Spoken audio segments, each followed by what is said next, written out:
Okay, so as soon as, perfect. Thank you, Ali, for starting the recording. What I'm going to do is going to shrink everything and go into the portal side. So to start with, just to make sure everyone can register their account with the portal, all you do is go up to the top right of the portal, click on sign in, and then click on sign up now.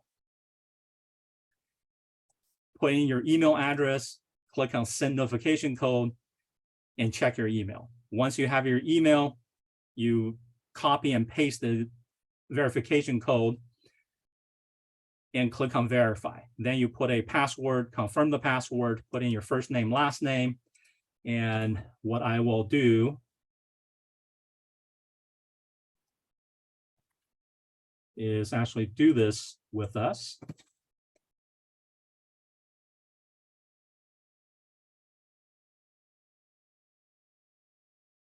So I'm checking my email to see where my verification code is. And sometimes it takes about a minute for it to show up. And then I click on verify code. I put in a password.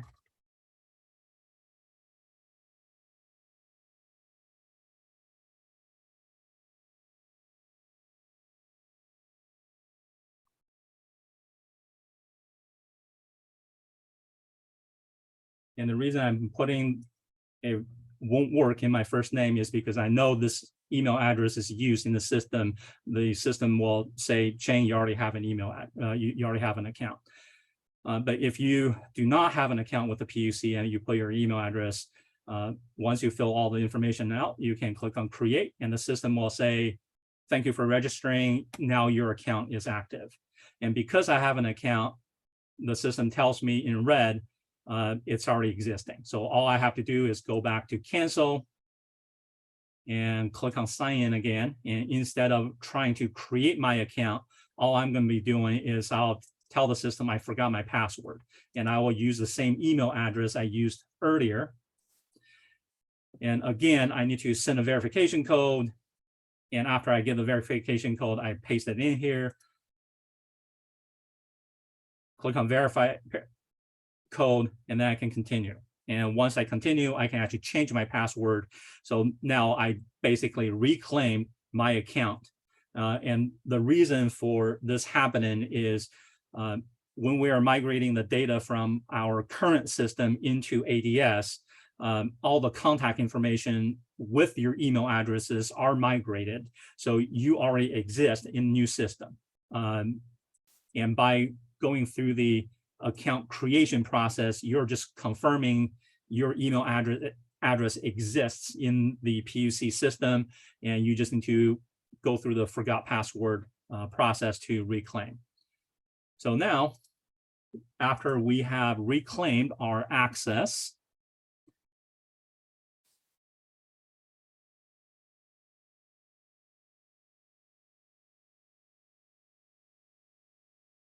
I'm going to log in.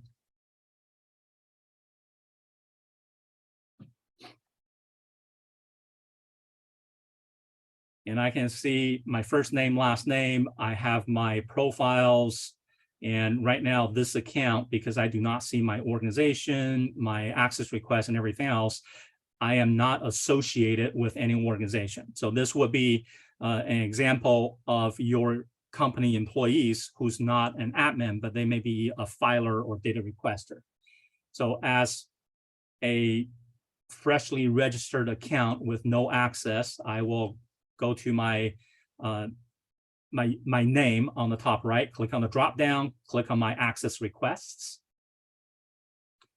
And from the looks of it, I did request a filer access to Ching's law firm a long time ago, but this is not my primary organization. So what I'll need to do is I'm going to create a new access request. And I'm going to an existing organization. And here I can say PG Portland General.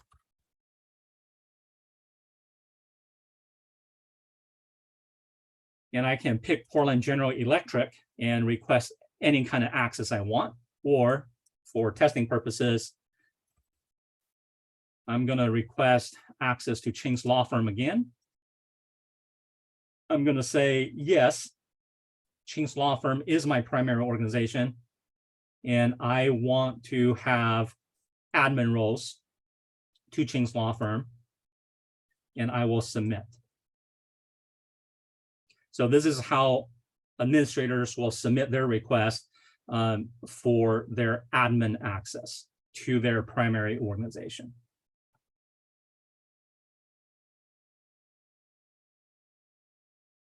And right now I'm just waiting for the system to process and tell me I have my request. And Kim, don't worry about approving this right now. I'm gonna create a couple more just to show this. And then I can click on new access again. And I can say, you know what, instead of Ching's law firm, I am gonna request access to Portland General. And I'll request filer access. And I am not working for Portland General. I'm representing Portland General Electric. So I'm going to say no to the primary organization because this will be my represented organization. And I will submit. System will take a minute and tell me what's going on. And if I look at my list of Portland General Electric,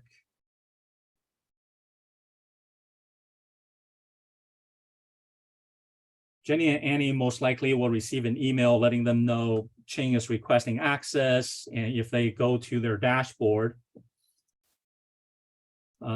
which would be somewhere here that says organization access request pending my approval, they will see Ching requested filer access for Portland General Electric because Jenny and Annie are admins for Portland General.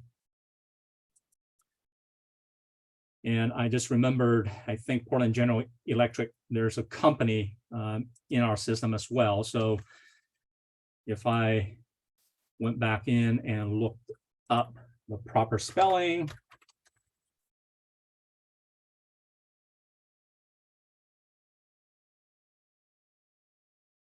there is also Portland General Electric Company here. So picking the correct company is very important in requesting access.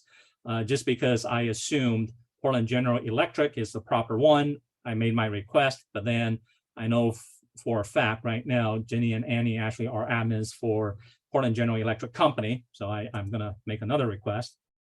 And I'll be a data requester this time and submit. And again, the description is my justification. I can put it in here. Someone from Portland General Electric denied my filer request. So I'm not sure if it's one of the company admins or if it was the power users at a PUC, but that's denied. So this is how you will, I guess, request access to different organizations. And the important thing to note is, number one, make sure you look through all the organizations with similar names and pick the proper one instead of just assuming something's the right one. And if you're not 100% sure in pilot what we need to do, shoot me an email or shoot Diane an email, and we'll make sure only the proper name is showing up, and we'll deactivate all the other ones so we don't make that mistake during pilot. And then this is a good learning session for our go live as well.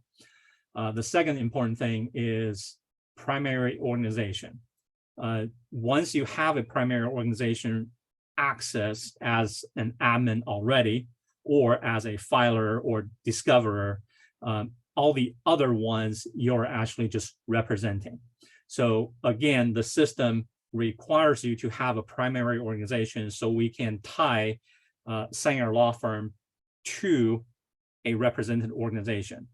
This way, in the system, it's clear when people are reviewing records, they know it's Sanger Law Firm who filed on behalf of a company. So this part is very important, unless you're really working for Sanger Law Firm and you're picking this primary organization.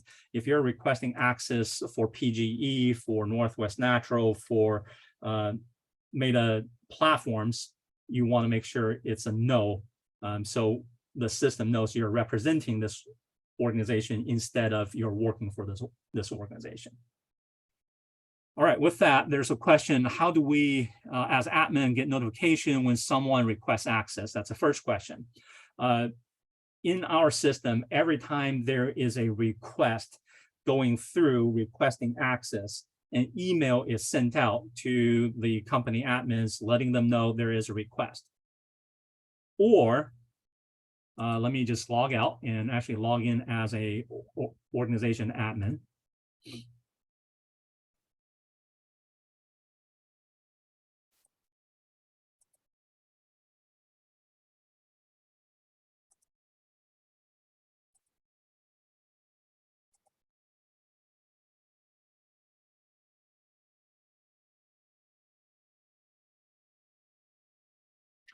And because I have access to confidential information every time I log in as this account, I am required to receive a verification code.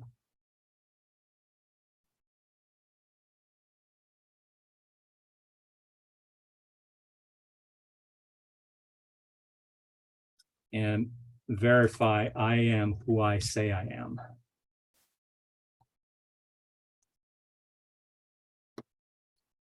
So for company users and company admins, if you ever are part of a signature page process, this MFA will be turned on. So every time you log in, it's username plus password plus that verification code that was sent out every time. So for organization admins, if you're logged in, you can always come to organization access request pending my approval, and then see a list of anyone requesting anything. And right now I see no one has made any request. So I don't need to approve anything. So there's that email notification. And also once you log in, you can go to access request pending my approval. If you don't see anything, that means no one's requesting it. So two ways of you getting notification or at least checking on things. Second part is via email, or do we check our portal periodically? So I guess that would be the answer is yes on both. And if you want to check periodically, maybe doing a daily check just in case something happens to your email system or our system not sending out emails, at least every day you can approve certain things. I hope that answers the question. All right, that's pretty much it for admins registering accounts and requesting access as admins, and then also users in your company requesting access as filers, discoverers, and trying to represent other companies. So if I was working for, if I look at my profile, my primary organization is Ching's Law Firm. So whenever I make my access requests, if I'm making access requests to Ching's Law Firm, I'm going to make sure I pick yes for the primary organization. But also, if I want to make a request to Ching's Telecom,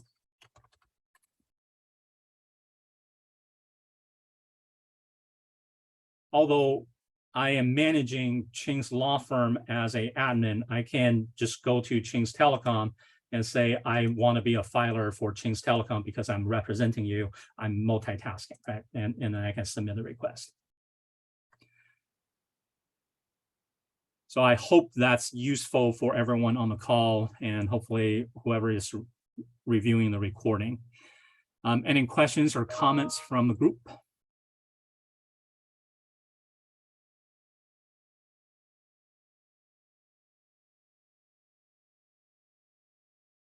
So there is a chat from Michelle that she represents Google.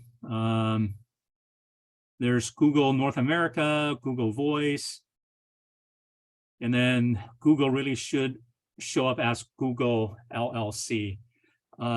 So again, if we're talking about UE 399 or UE 406, and Google is actually a company that needs to be represented inside this, this pilot, then we need to figure out what we need to do with Google. If Google is not part of these two dockets for pilot, we have a few more, I guess, weeks to figure out how we want to rename Google. So let me just pull up the back end on the test data.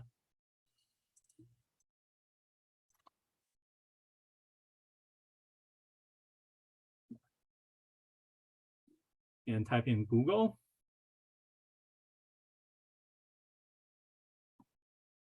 And if I look at my current system,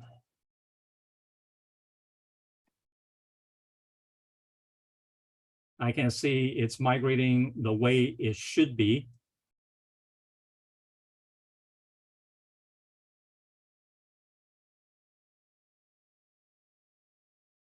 And there is no contact for Google North America. And there is no contact for Google Voice. So this will be a business decision for Diane, your group, if you can, I guess, chime in on what we want to do with Google in this situation.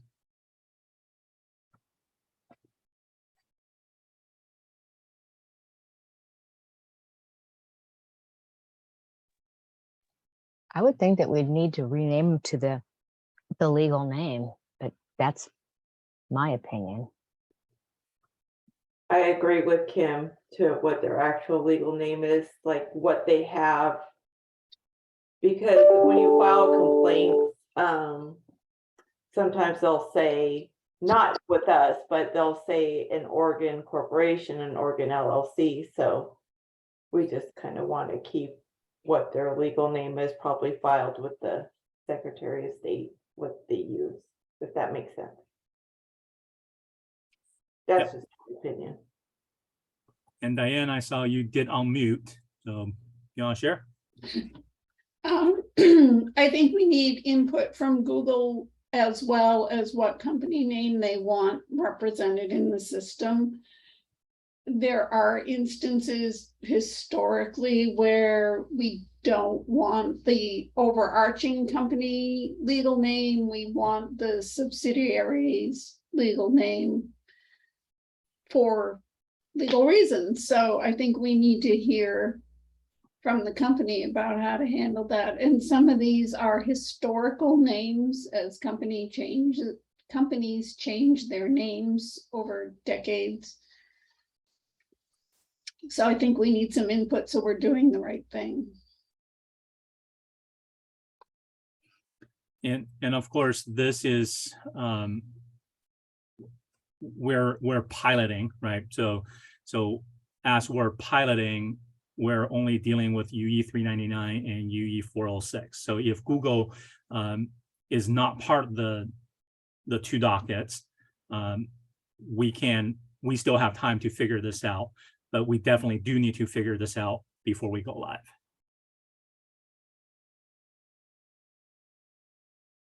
And looking at our records, I can see Google Voice Inc. was created April of 2021. And this was really dealing with our Residential Service Protection Fund section of the agency. And then Google North America was created in June of 2015. And again, this was a Residential Service Protection Fund section talking about wireless with these two names. So these may not be the Google you're representing in different dockets. And just to be transparent and again, setting expectations for the pilot, is the current system we have is a very internal system that only PUC employees are updating and changing names or entering information. And we have been using this system for 20 years.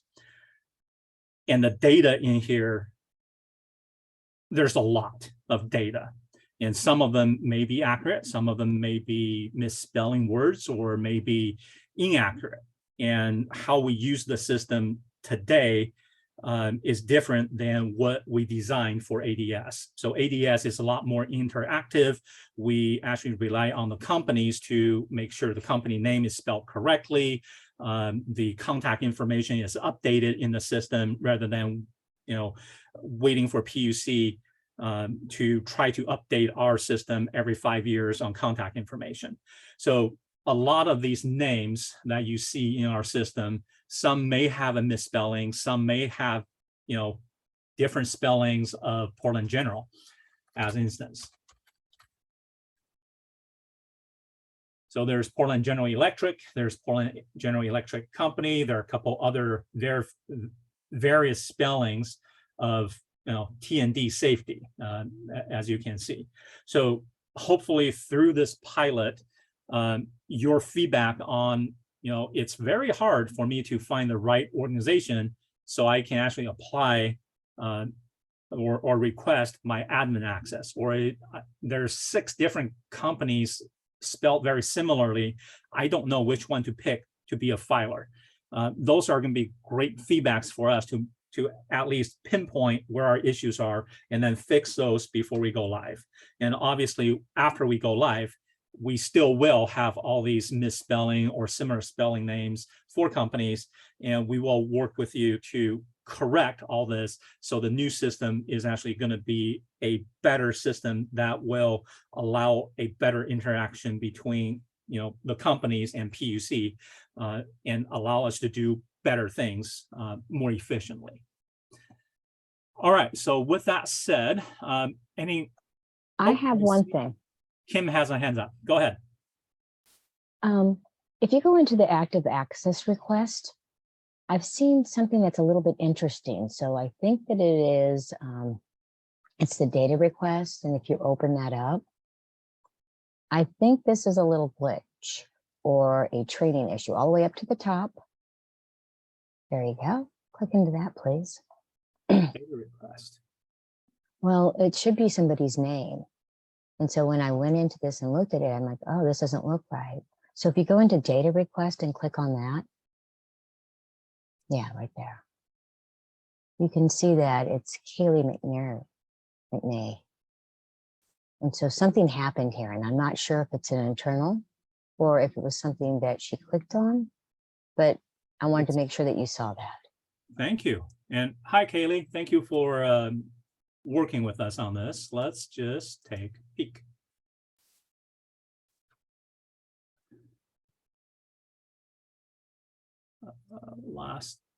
Let me try email address. Kaylee.McNay@Pacificor.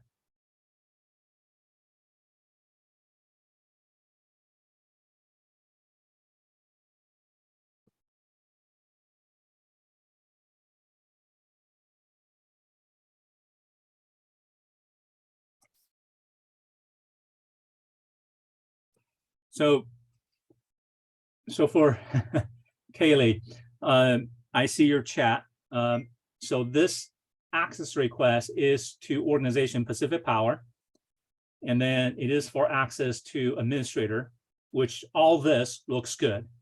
The concern or issue that we have identified is the contact name for you says data request, and when I click on it, it shows your email address, your phone number, but it says first name is data, last name is request.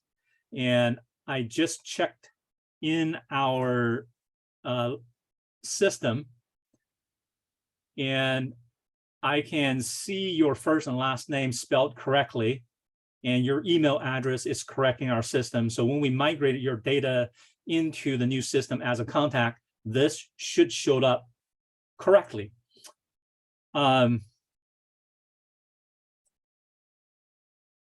Let me do another search on contact in our current system.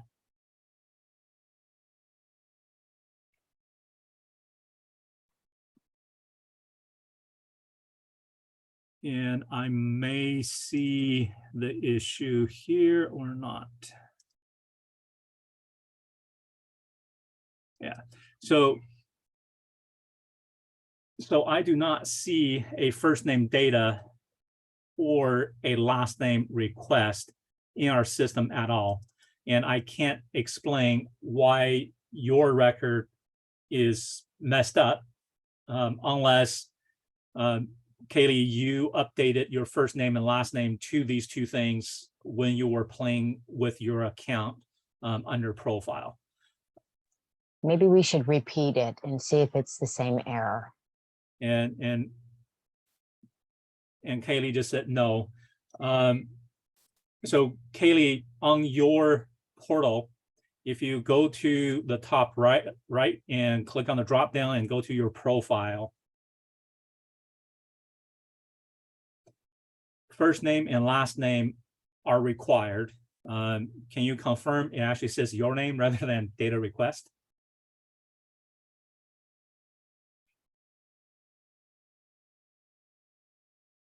So for recording purposes, at this time, we're really just troubleshooting and answering questions.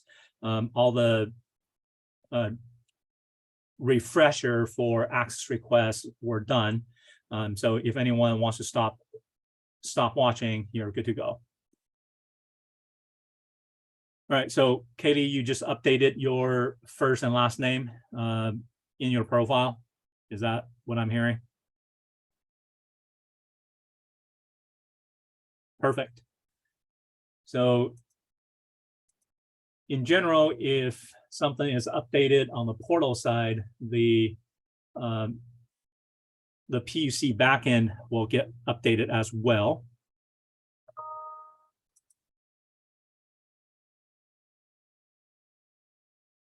And it is updated. So if I go back all the way to the access requests, we do see Kaylee instead of data request. So let me make a note of that. And we all ask our vendor to do an audit review and see why Kaylee's name showed up as data request for her contact information.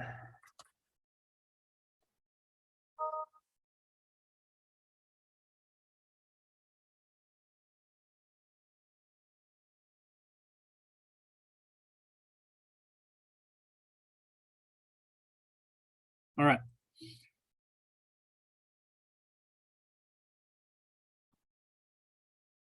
So Katie, thank you for helping us, and Kim, thank you for bringing this up, because if we have other data migration issues and similar things shows up, we know how to correct it, but we do still need to correct it. All right, looks like Michael is here. PAC is a good example of different names in the old system: Pacific Power, Pacific Core, Pacific Power and Light.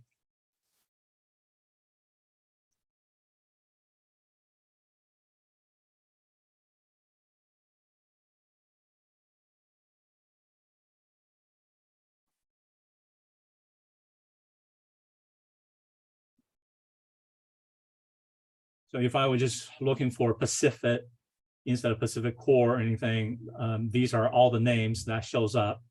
Let me see if I can do Corp instead.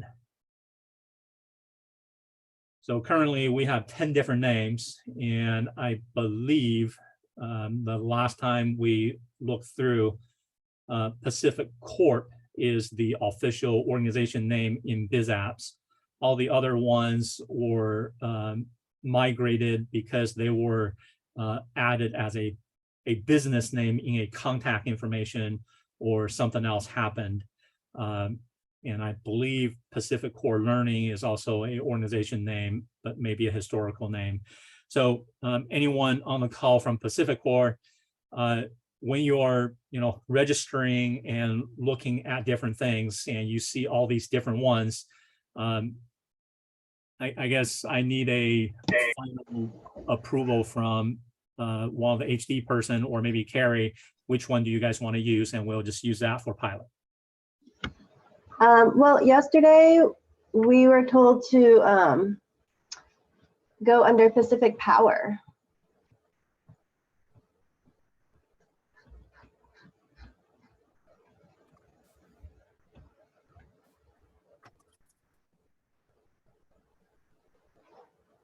All right, Pacific gives me 88 accounts. So maybe I should do just Pacific Power.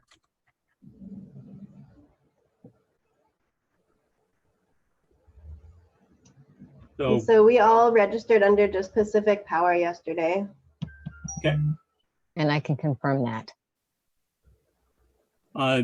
So for piloting purposes, we definitely will use Pacific Power. But I guess for HD group, if you guys can figure out Pacific Power versus Pacific Corp, then before we go live, we can figure what we need to do with the system. The legal name is Pacific or DBA Pacific Power. So when we go to production, that should probably be what is used. And of course, we also have Pacific Corp, comma DBA. We have the // Yes. We do have shouldn't. and like. That's really old, that one you were pointing to. Okay, so for piloting purposes, we are going to use Pacific Power. We do have all these other names, and through pilot, because we're using real data, what's going to happen is all these other ones we will disable or deactivate, and we'll move all the contacts from all of these different companies into Pacific Power. And then before we go live and from there on, we will figure out a way to rename Pacific Power into Pacific Corp, DBA, Pacific Power, or we'll move all the information manually into the proper organization. So that would be a process the PUC will work with our vendor trying to figure out. We'll try to keep manual work on the Pacific Power side to a minimal, so you don't have to re-register everything in production.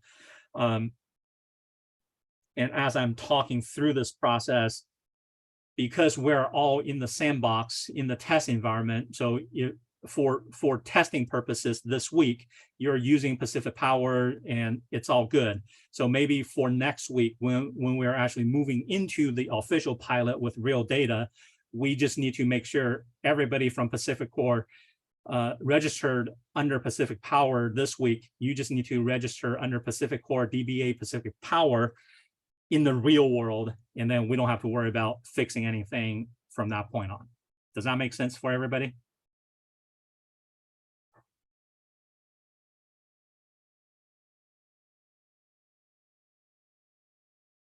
All right, I don't see thumbs up or anyone replying, so I'm going to assume everything's good. Okay, yes, thank you, Carrie.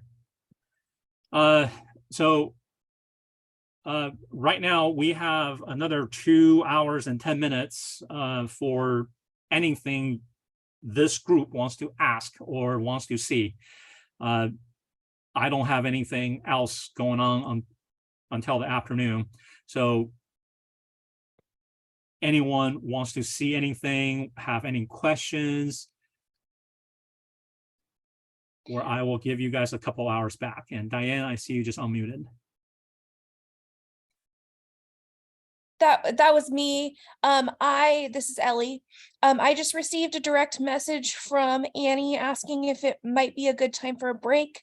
But if there's no one that has any questions, we might not need a break. So that was just a suggestion directly to me. Yeah, I would agree. If no one has any questions, we're going to end this training session and I'll give you guys 2 hours back. And if we do, then we'll take a break and come back. Thoughts?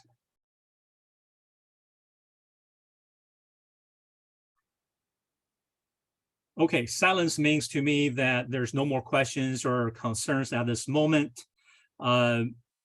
I know a few people did say, can we do a separate screen share with, user access requests and all that.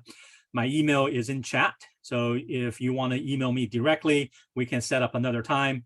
However, this recording will be posted on our YouTube page and share. We'll share the link with everybody. So if you think the refresher actually helps, you don't need me to hold hands or do a private screen share. We can go from there too. Let's see, Annie has some questions, not registration. And I can't remember who said we need a break. So how about this? Let's take a, great. So let's take a 10-minute break, and I'll come back at 10. Whoever is still online at 10, we can, have different discussions, do some screen shares, and talk about different things as well. And we'll actually stop this recording and start a new recording for it.